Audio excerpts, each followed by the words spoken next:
Wonderful. We are live. Good evening, all. Welcome to our live streaming tonight. We do apologise for the delay in getting on. Of course, we've had some technical issues in the last 10 minutes. But yeah, whoever's out there, hopefully you'll pop back on. But whether you have tuned in live now or you will be viewing this later on, we welcome you. For those of you who may not actually know who I am, aside from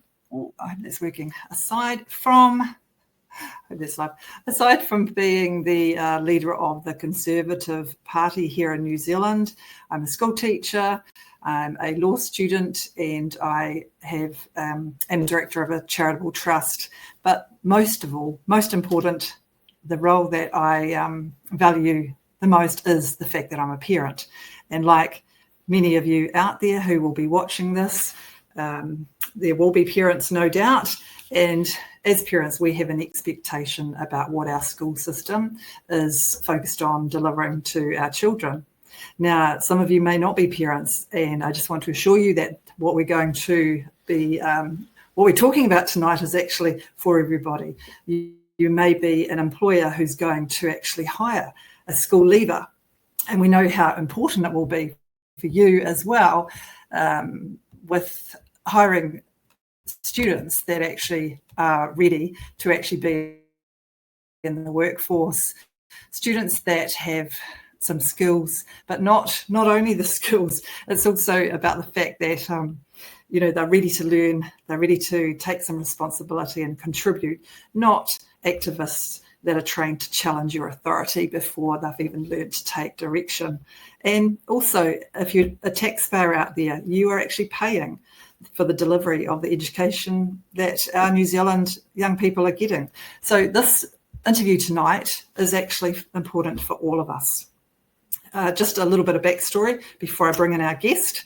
We have a special guest tonight, and I'll just take a moment to fill in a wee bit of backstory if it's the first time you've tuned in. So for several years, we, the Conservative Party, previously named New Conservative, we have campaigned to ensure that New Zealand's education system returns to its intended purpose, which is teaching foundational knowledge, not ideology, of course. We also, where are we?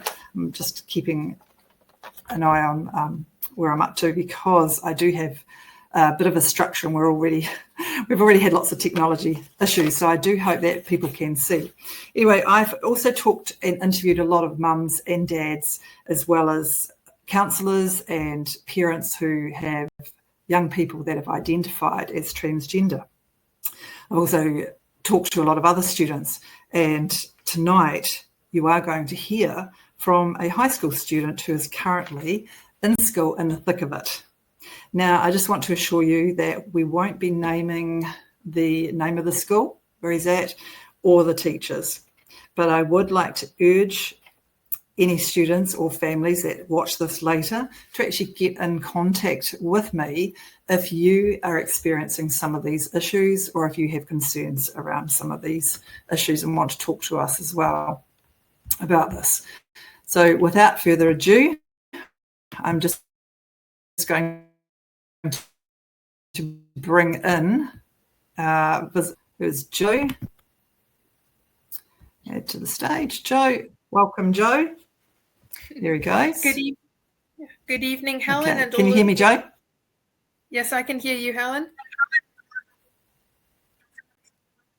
Marvellous, and we can hear you too. Thank you. It's great to have you here with us today. But look, for the audience, for the purpose of the audience, what I'm going to do shortly is I'm going to ask Joe some questions. But before we do that, what I'd like to know first is, Joe, if you just give us maybe 1 or 2 minutes to tell us a little bit about yourself. You don't have to give us your whole life story, but I mean more around things like what you do for fun, what interests you have, just a wee bit about yourself now, in the here and now, what you enjoy at school. Are you involved in any clubs, anything like that? Just 1 or 2 minutes. Thank you. Okay. Well, good evening, Helen, and all of you that are tuning in. I am Jo Soap for the purpose of this interview, and yes, some hobbies about me are I love history, geography, and politics, as well as a few other things. I like to draw occasionally. I play golf, which is very fun, and at school, I'm a leader of a house. I'm one of the various leaders of a specific house, which is quite a fun and important job. And I'm 13 years old, as for the purpose, and yeah, that's just pretty much it. Pretty much it. Sounds great. Interesting. I think for the audience, I'll just repeat that. So Jo is 13 years old. I have interviewed a couple of other students a little bit older than you, Jo. When you did tell me you were 13, I was surprised. I thought you were actually 15. But yeah, so tonight, the purpose of tonight is to get a student voice around some of the issues that we've already discussed on our platform, Jo. We've talked, like I said, we've talked to some parents who've had some huge concerns around some of the education content. But I'll just go through a few questions with you, and as well as you answering them, the audience might want to put some comments or questions in directed at you as well, and so we'll put them up and see how we go. All right, is that fine with you? I think you might have frozen, but I'm sure you'll come back to us. Okay, hopefully he'll come back. Okay, first question. Are you there, Jo? Good. Okay. First question. I'm here. I'm finally Can you back. Tell us what? Good. As I said to the audience, we have had quite a lot of technology issues just before before this interview. So, as well as being a little bit late, we may have a wee bit of trouble. But if you can bear with us, this is a very important interview.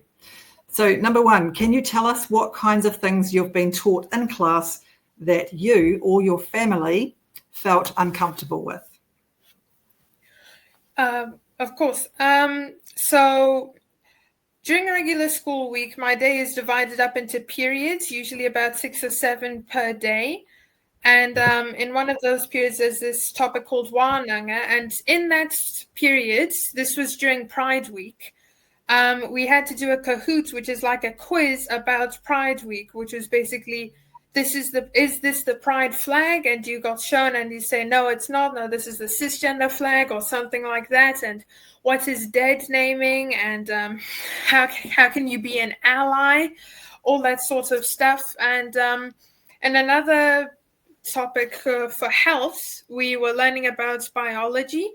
And then we took a focus on to study 4 athletes, 2 of which were one man and one female, and they both had advantages in a certain sport, but the other 2 were both transgenders. One was a born female that transitioned to a male, and the other one was a New Zealand-born man who competed in weightlifting and transitioned to a woman, and I believe beat all the women in New Zealand and competed in the Olympics, possibly. I'm not too sure on that. But those are just a few topics that were discussed in my home.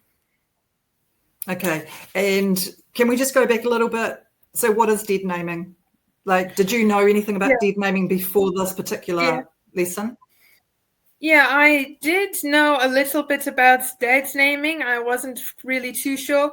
But dead naming is basically like if I'm born Jo Soap and I suddenly decide I want to transition to become a woman, then I go through the surgery and then I get this new name and I become Jolene Soap. Then my old name, Jo Soap, is dead. That's my dead name. I no longer go by that name. I am now Jolene. So that is basically dead naming. And what was the purpose of teaching you this? Well, they said it was because it was Pride Week during the time, and we were fully into it, and they just did it because it was Pride Week. Our school was into it. We even had the Pride flag up instead of the regular New Zealand flag. So I was pretty shocked, but it was just because it was Pride Week. Okay, and you mentioned that they talked about the rainbow flag.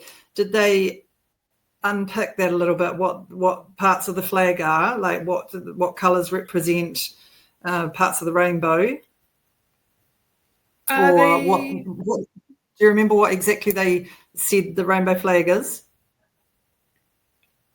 Well, they didn't unpick, as you say, they didn't unpick which parts of the flag meant what. They were really just putting down the seeds. Basically, they were just saying, is this the pride flag? And we got shown the rainbow flag, which is red on the top and all the colors down. They didn't really unpick to describe which part of this meant. It's just, is this the pride or rainbow or LGBTQ, whatever flag? And you all knew that it was the rainbow flag. Was anybody Yes. questioned? Did anyone question it any further? We didn't really question it, to be honest. Everybody was just kind of like in the mood of trying to win and trying to get as many answers right. I didn't really matter what score I got. I just clicked a random button and submitted it. Okay, so it was presented to you in a fun way, so that, because I, as a teacher, I know Kahoot, and I played it often with my students, and they would love to do that rather than learn anything else, because it's fun, it's a game. Yeah, and so this is presented as a real fun thing, so that you are going to take it in as something cool, and exciting and fun. Yeah. Okay. Can you just tell me what age were you first, if you remember? Do you remember roughly, as a guess, what age you were first introduced to topics like rainbow flag, pronouns, or gender identity? If I was to look back, I would say the first time I really was introduced to all of that stuff, I was around about 10, going on the age of 11, 10, 11-ish, I would say. Do you remember much about that? I remember that I forget which school name it was, but I remember I was in my school, I was around about a year 6, 11 years old, give or take. And we got brought up, it was basically, this is the pride flag and all of this stuff and genders. I can't remember any specific areas. All I remember is just vaguely that's when I really started to understand what they were teaching us. Because, of course, I understood previously that there's these gay people and there's also transgenders. But then the flags and the pronouns and everything really started to be taught to me at about the age of 11. Okay. Have you had other lessons that you remember around the different terms of these transgender identities? So they use different names, not just transgender. There's specific names. Have you come across that in any of the lessons? At my current school, a little bit. Previously, at another school, my 2 schools before the one I'm currently in now, we did get taught a bit about that stuff. Yes. But you don't remember exactly some of the names. I mean, it's fine. Yeah. It's fine. I mean, it's probably good. It's good that you don't. Okay. Have you ever felt at any time like you weren't allowed to disagree with what was being taught? I always felt that I could raise questions and challenge it, like in that health topic I was telling you about. I did question, I said, I don't believe a man can become a woman and vice versa. And then there was a bit of a dialogue between my teacher and I. It wasn't really like a talking to disciplinary, but it was she said, well, there's a bit of confusion around it. And I said, well, no, there isn't. A man's a man, a woman's a woman. You can't really interchange. Good one. But I never felt like I never. Sorry, you glitched out for a second there. Sorry, I shouldn't have cut in. I just saying it's common sense. Well done. Yeah. So to answer your question in brief summary, I never felt like I couldn't speak up. I just always felt like it wasn't the right time to speak up. Okay. You mentioned to me that these particular lessons that you have, or when you have these discussions in your class, there's about twice a week, 2 different periods a week, where you go through some of this content around whether it's LGBT or maybe some other ideological content. Was that right? Twice a week? Yes, that is correct. On a Monday, once on a Monday and once on a Tuesday. For the specific Pride Week, we did do a quiz and we learned a little bit about something else about pronouns and just like and different flags and stuff. Okay, let's go back to let's touch on the pronouns. When I teach pronouns, and when I've always taught pronouns previously, and all the pronouns that majority of us know about are potentially different than maybe what you're being taught around pronouns. Can you go into that a little bit? Like, okay, actually, we'll just stop for a minute. We can say, for me, you are a he. You're a he, I'm a she. Mm-hmm. Okay. Yeah. You're one person, so you wouldn't be identified as they or them, which probably makes sense to you, but you may have heard something else. Do you let me know? Yeah. So from the way I've always been raised is that there's man and woman, there's he, she, him, her, and that was all there was to it. And now what I see is happening in my classroom is like we haven't touched on it too much, but it's more becoming like, well, pronouns are basically as fluid as what you can become. You can become a woman, you can choose these pronouns, all this other stuff. Basically, you choose what you want to be and you choose the pronouns you have, which is so confusing. Okay, can we just stop for a minute? You told me you choose. Are your teachers telling you that you can choose what pronoun to use and that you could be a them or whatever? Is that what they're saying to you? Well, what they don't use the specific words you choose, but it is basically what they're saying is people can be a them Okay. or a Did you hear that, Joe?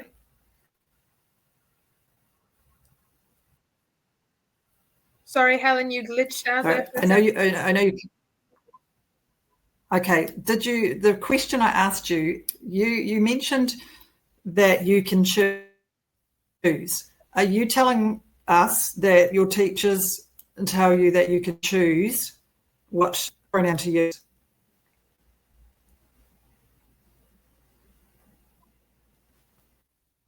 Sounds not too.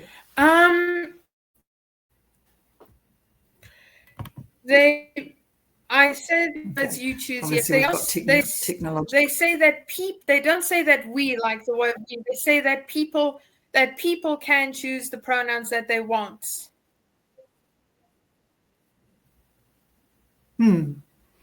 Okay, so I'm sure the audience that are watching now and later would like to have some serious conversations with those teachers or with your school. It'd be interesting to know how many schools are doing this. Is that are you getting that from one teacher or is that coming from a variety of teachers? Is that message coming across from a few people?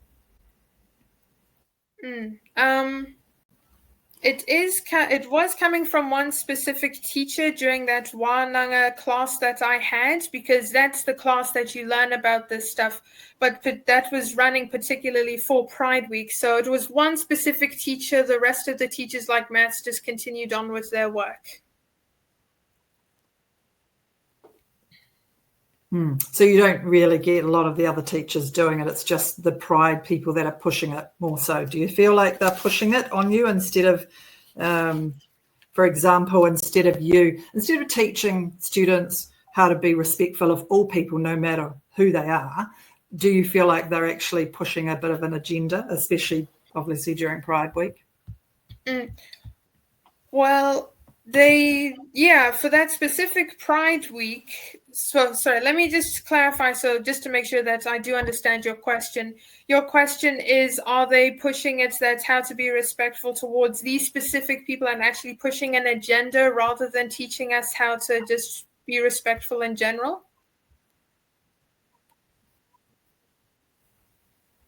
Well, are they kind of pushing you to accept a certain way of thinking instead of it being around lessons around understanding others?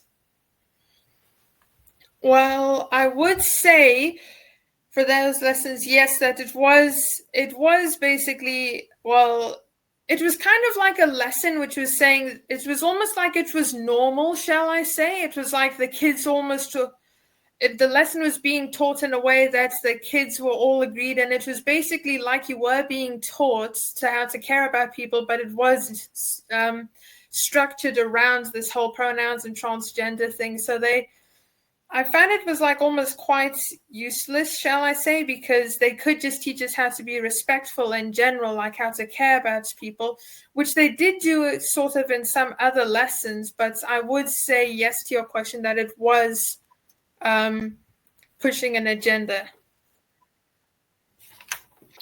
One of the questions I wanted to ask, is there any examples where you feel like maybe there was more activism going on and not education?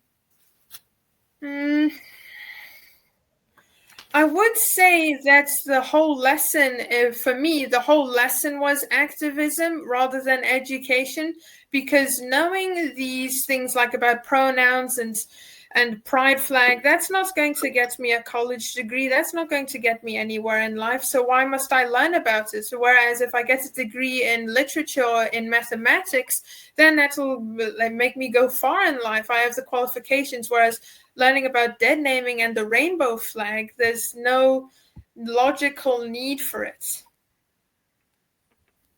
So you sound like you're a little bit confused about why you're being taught this stuff. Are there other people or other students that also feel confused when you go through these lessons? Like, do you talk about it with your peers outside of the classroom or not really?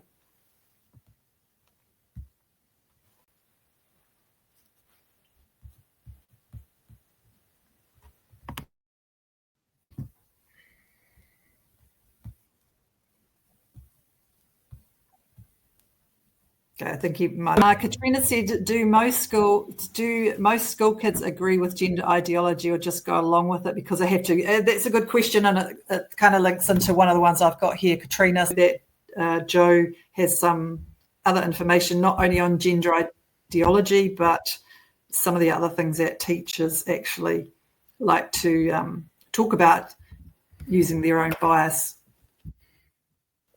instead of being neutral, which is what we as parents expect.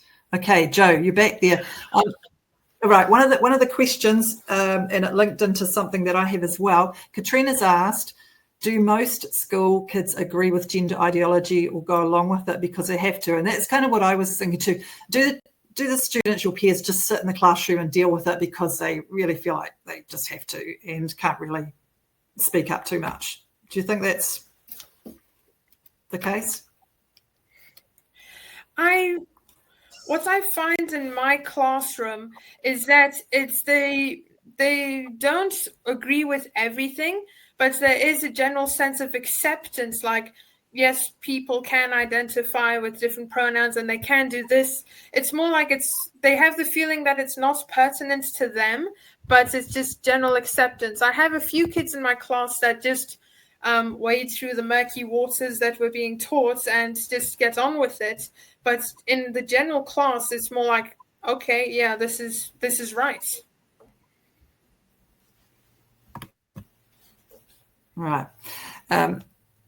So just as we carry on, I want to do one thing. You mentioned to me as well, I know we don't have to go away from gender ideology. We can come back to it if we need to. But for now, I would just like to touch on something else that you mentioned around a conversation that you were having with one of your teachers around President Trump being, was it similar to Hitler or Hitler? What was that conversation? So basically, we're in my class for social studies. We are learning about World War II and the rise of Hitler and Nazi Germany.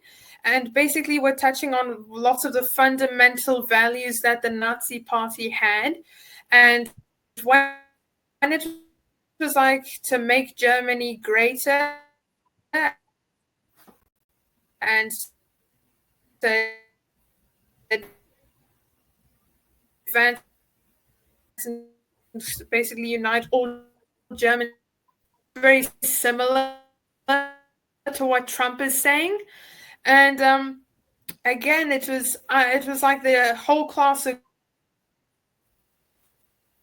agreed, which I find is astonishing, to kill Jews and expand the Aryan race. Trump doesn't want to do anything like that. They just say that he is like Hitler because of that. Hitler said he wanted to make Germany great, and Trump saying he wants to make America great again. And so they're tying in those two together because they said sort of similar things. And it's kind of like everybody just thinks, Trump is Hitler, Trump is a fascist, all of this stuff. Trump's a dictator. And I was quite, shall I say, peeved because they didn't look at the other side of what Trump is doing that is good for America. They're just focusing on what is similar between Hitler and Trump, which isn't actually a lot. It's just a few key bits of wording. So it sounds like there's a lot of political bias being delivered to you, not a neutral type of education from the teacher, but their views being kind of indoctrinated or brainwashed. Somebody's made a comment talking about it being a brainwashed education. I think John said brainwashing children is a sick doctrine from teachers, and I have to agree with that. I think it's very important that teachers stay quite neutral in what they're teaching. When the conversation happened around Trump, I know we haven't talked about what faith you have or any of your views really, but do you think students at that particular time felt free to express any maybe conservative or faith-based views either then or any other time? Like you yourself have told me. So you mentioned. Sorry, you.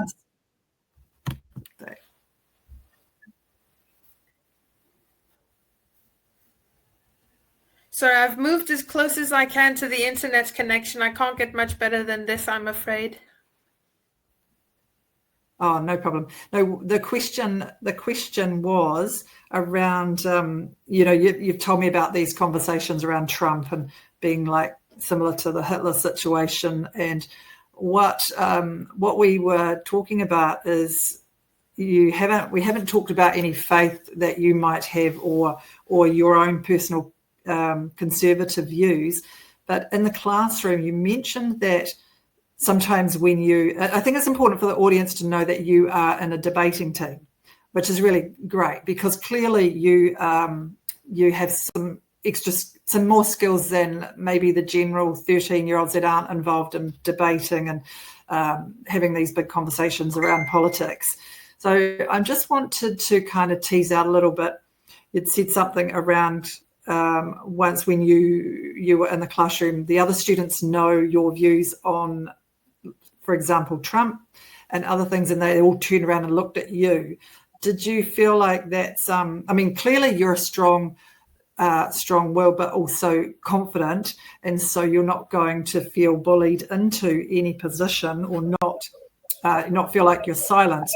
So with you, are you, how is that for you when you've got all your peers and everybody looking at you because they know that you oppose what the teacher is saying? Well, I actually got a sense of pride because knowing that everybody looks at me makes me realize, and it gives me a sense of pride because I know I'm doing something right when I'm standing up for what I believe and I'm standing up for the facts and the truth that I have. If they all look at me, it knows that I'm doing something right.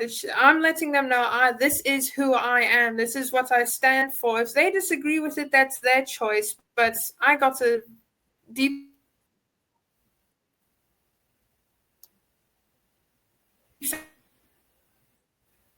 Marvelous. So as you say, yes.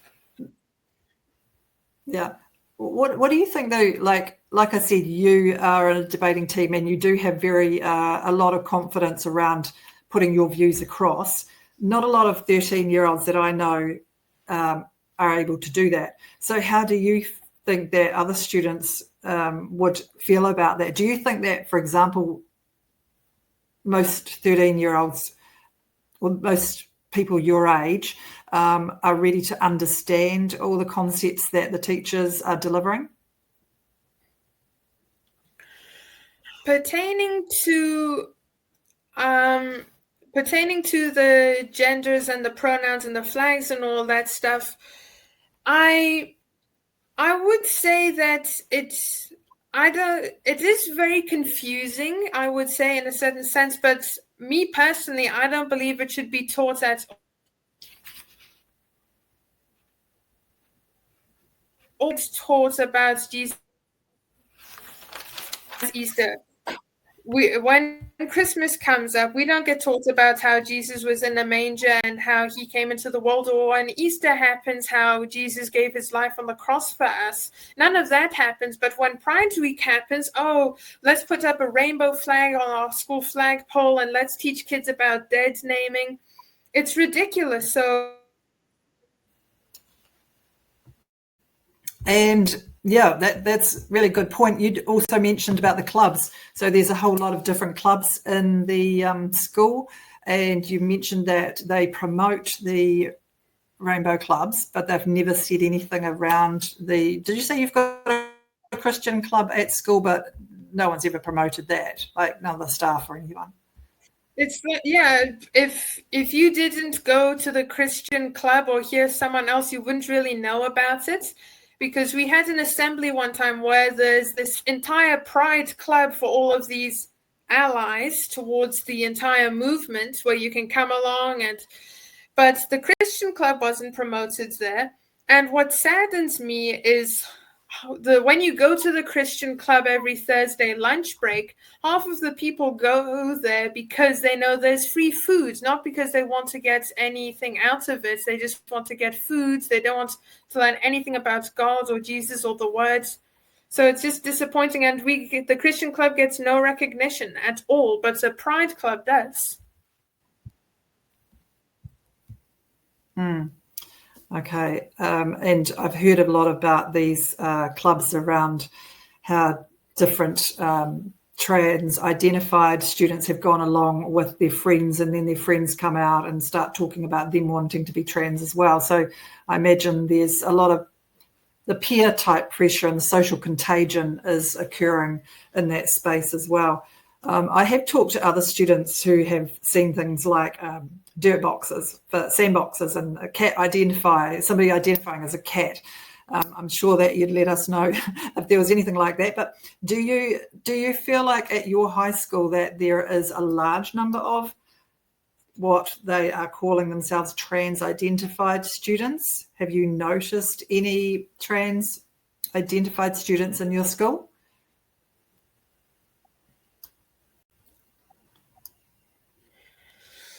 I have seen a few trans kids at my school. I've seen two that are blatantly trans. There's this one person, there's this one guy who's transitioned to look like a woman who's in my... There's also a lot that will have this special badge. You know, there's the rainbow flag, and then there's like a triangle on the left-hand side and a yellow bit with a black circle. They wear that badge, and it's like Pride Club, and it's saddening because it's like, it's just saddening. I can't compare, to be honest. I won't go on too long. Okay, so you mentioned things like these students who, in my opinion, are confused, and some of them acting out normal rebellious type teenage behaviour. You said that they come to school, they've got nose rings and other things going on, and yet the general population of students, in my thoughts, were that they can't be going to school with nose rings and things like that. Is that, like, I've even heard of students that have to shave and can't go with facial hair. For one student that I interviewed a year ago, he felt like his high school that they were being taught that masculinity is actually a bad thing, and that they didn't feel like they could be men. So you're saying that some students are okay to dress a certain way, to be unshaven, to have nose rings, but the general population wouldn't be. It would be just that one particular group.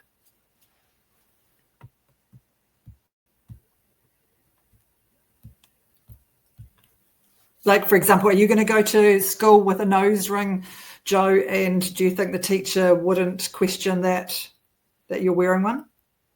But if you're trans, you can.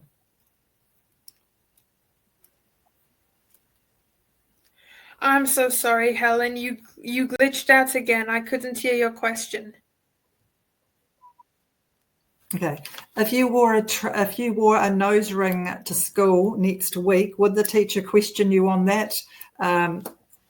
Are all students able to go and wear a nose ring to have facial hair, or is this just a specific group because they identify as trans?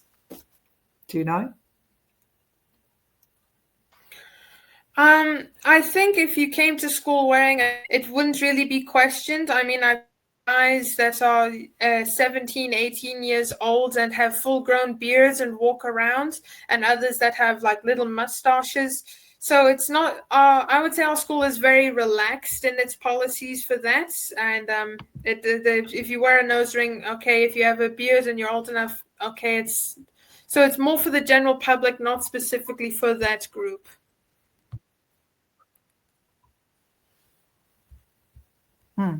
Okay, interesting.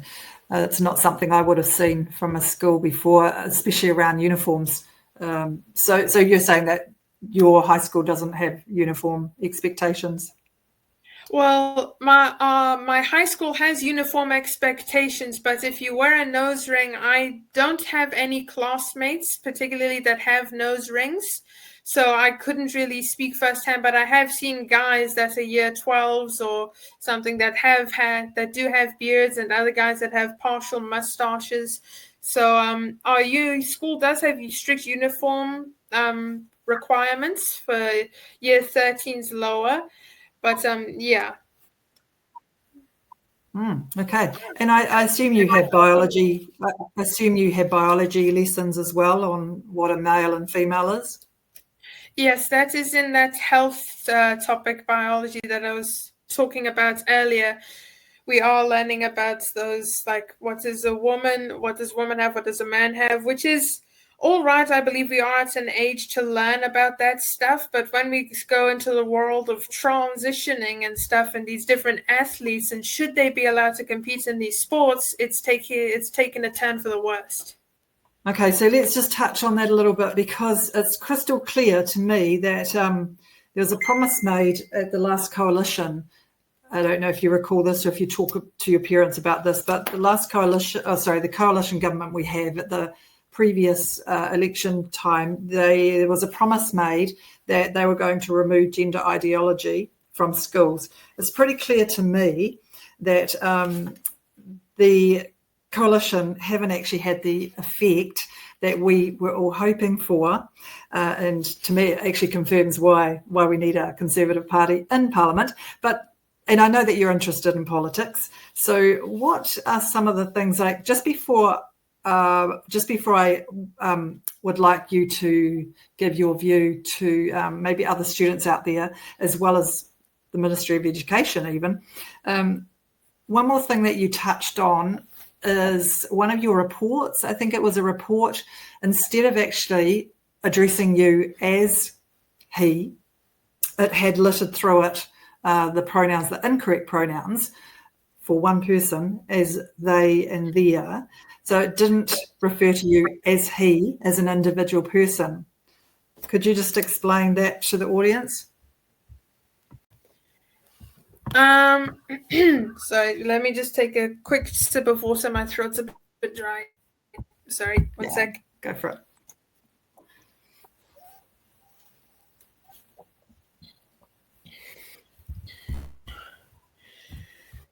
Any questions? I can see there's now I'm back. Okay, go for it, Joe. So basically what I would say to the Ministry of Education about all this is that what we are learning about all this stuff. Right. I think you might have cut out when I asked you a question. Can we just wait for that one? And my comment was around your reports. Instead of referring to you, Joe, as a he throughout your report, as we do, your report had things like they and their, referring to one person as a there and a they. Could you go explain that a little bit? Oh, yeah, sorry. Yeah, so you did cut out a bit there, my bad. So yeah, I found throughout my import from English that they, as you said earlier, and I found it was very saddening because I am a he, and the schools shouldn't have to be afraid to use he and she.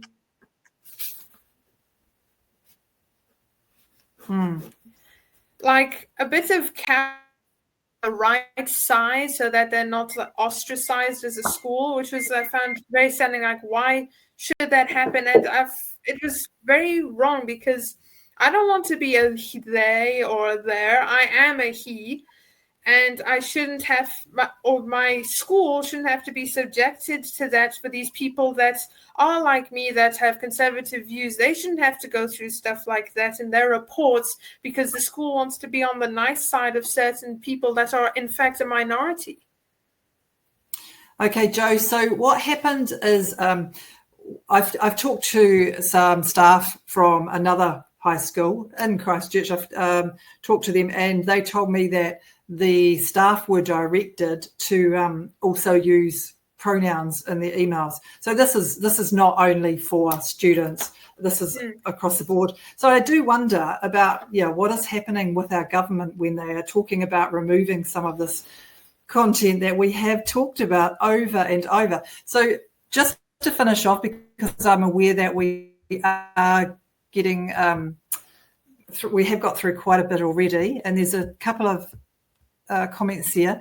But just to finish off, as far as your message to the Ministry of Education or ministers in Parliament, if you could speak directly to our Ministry of Education, what would you want them to know about what's happening in the school system?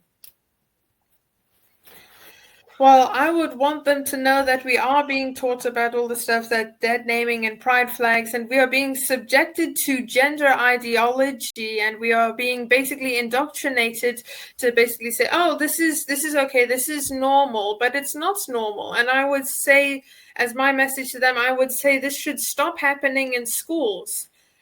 This whole idea of a man can become a woman, the people that actually do that are less than 1% in our society. And it's just wrong. Why should the general population have to be subjected and indoctrinated to conform to a minority, which is just so wrong. And as I said earlier, if I could get a degree in mathematics, that'll push me farther in life. But instead of having at least 50 minutes to an hour to learn about something substantial, we're being subjected to this gender ideology, which is just wrong. That's not going to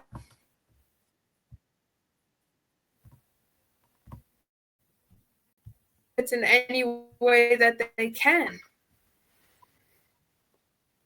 Okay, and last question for you before we leave you is, what would you say to other students who might feel like you but are too afraid to speak up, or they just haven't had that same kind of level of knowledge and discussions that you might have it with your family? What would you say to other students? Like, I would encouraging them. So other students like me that have conservative values and or have faith like I do, I would say to hold your ground, because there's a good saying that says evil prospers when the good people keep quiet, and that is really showing itself, and it's being reiterated in what's happening today in all of these classes. So I would say to other kids like me, hold your ground. Study if you want to become knowledgeable, so that you can have facts to debate with these other people that may attack you for it. And so hold your ground.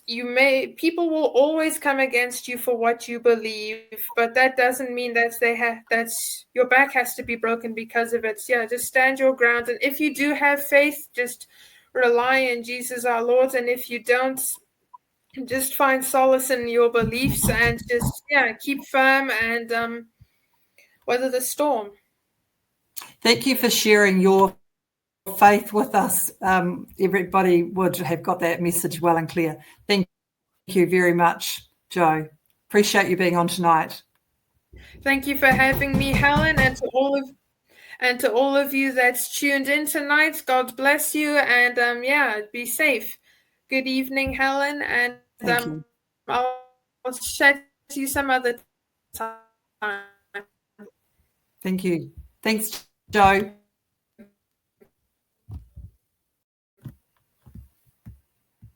To the rest of the audience, thank you for your participation, and I'll see you next time.